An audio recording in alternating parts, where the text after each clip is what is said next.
Section 6.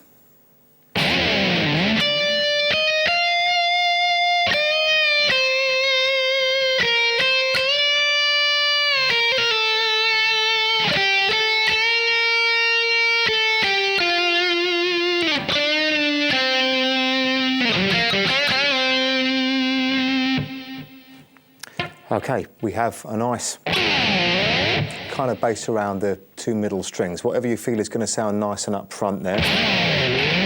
Then 10 on the top E string, then 11, and then jump up to 13, bit of vibrato.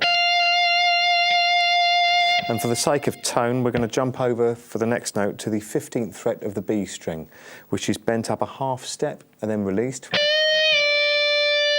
Then to the 13th fret of that same string. Okay, then the 11th fret of the B string to the 13th fret. Then re-pick the 13th fret, this time bending up a whole step. Release that bend. Then it's the 11th fret to the 13th fret and back to the 11th in a quick grace note hammer on. And slide that down to 10. So I'm going to recap that for you. Okay, then we have a grace note again, kind of deadened note as if you've raked across the strings to get to the 8th fret of the B string, like that. Then to the 10th fret, and 10th fret again, this time bend up a half step. Release the bend, then back to the 8th fret, then to the 10th fret of the G, which is then slid down. 7th fret of the G is then bent up a half step, then release the bend. Okay, then the 5th fret. Kind of non-specific slide, roughly the 3rd fret of the D string going up to the 5th, this kind of effect. So as long as you get that kind of nice slide up effect, it doesn't really matter where you start. Okay, and then the 3rd fret of the G string, 5th fret of the D,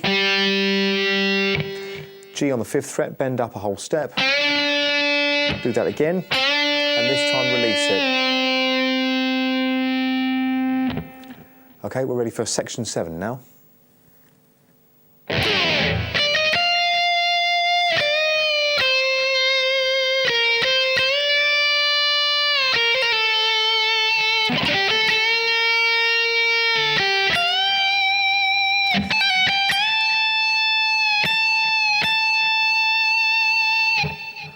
Okay, as you can hear, that's really similar to section 6. In fact, it only changes really when you get after the second repeat.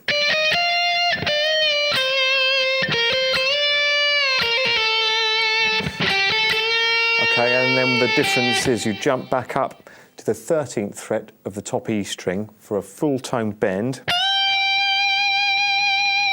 Okay, then we have a little kind of turnaround figure. 17th fret of the top E, pulling off to the 15th, then the 14th. In fact, I find a pull off and a slide works quite nicely there. Okay, then back up to the 15th fret. Whole tone bend, release that. Bend up again for a pre-bend and release that. Another pre-bend, but hold it. So I'm going to recap that very last phrase.